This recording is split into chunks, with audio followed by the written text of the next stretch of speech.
Como están en esta segunda parte, lo que vamos a ver es las competencias de los profesores y las profesoras para construir entornos virtuales de aprendizaje. Y en realidad yo lo que puedo hacer es contarles, porque cada uno tendrá sus propias competencias, el texto es muy interesante y profundiza muy bien en las diferentes competencias que son necesarias, pero creo que tiene que ver con las experiencias personales y bueno, la actividad de esta semana también responde a una reflexión en qué tienen, cuáles son las fortalezas, cuáles son las debilidades que sienten que ustedes tienen como profesores de entornos virtuales de aprendizaje.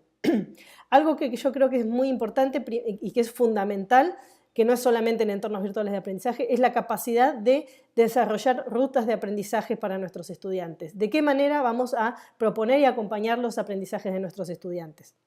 Entonces, en estas rutas era lo que veíamos hace un par de sesiones, ¿no? Proponemos los temas, proponemos los recursos que están vinculados con esos temas y cerramos el círculo con las actividades. Entonces, lo que es fundamental es de qué manera la ruta de aprendizaje va a permitir que los estudiantes construyan su propio conocimiento a partir de esas migajas que les vamos dejando, migajas que no son menores, ¿no es cierto? Entonces, ese es el punto número uno. Después, ¿qué tecnología vamos a seleccionar cuando vamos a poner una imagen, cuando vamos a poner un video, cuando vamos a crear una presentación, cuando vamos a buscar una actividad, ya sea en un foro, ya sea en un Padlet, ya sea en un video, etcétera, etcétera, o en un Drive? Entonces, es muy importante pensar en cuáles son las tecnologías que van a responder específicamente a ese objetivo de aprendizaje que tengo yo, a esa ruta de aprendizaje que estoy generando para los estudiantes. Entonces, ¿cuáles son las tecnologías disponibles y de qué manera yo voy a elegir la que considero que es la mejor tecnología para apoyar el proceso de aprendizaje de mis estudiantes?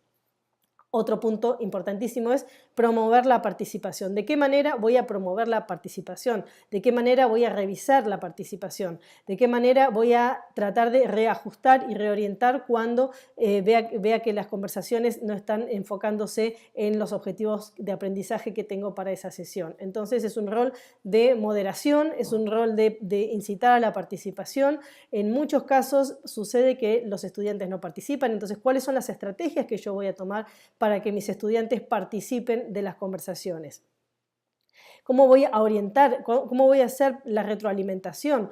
¿Cuáles van a ser las evaluaciones? ¿De qué manera yo voy a evaluar el aprendizaje de mis estudiantes? ¿De qué manera o cuáles son las actividades y cuáles son, y esto lo vamos a planificar por supuesto antes, cuáles van a ser los puntajes? ¿De qué manera van a ser las retroalimentaciones? ¿Voy a permitir que me hagan correcciones y me las envíen? ¿O voy a cerrar y voy a hacer evaluación como sentencia y no evaluación como proceso? Bueno, todo esto es lo que yo voy a pensar como profesora a la hora de diseñar un entorno de aprendizaje. Entonces, lo que me interesa es que ustedes, a partir de la lectura, piensen, ¿qué me sale fácil? ¿Qué puedo hacer? ¿Qué veo que no tengo dificultad? Y por otro lado, ¿en qué presento dificultades? ¿En qué necesito ayuda? ¿En qué siento que no estoy pudiendo resolver como profesor o profesora en entornos virtuales de aprendizaje? Así que esta es la idea de la semana, esta es la lectura de la semana, es hacer un análisis, una autorreflexión y darnos cuenta en qué necesitamos para ser realmente los profesores y profesoras que queremos ser en entornos virtuales de aprendizaje.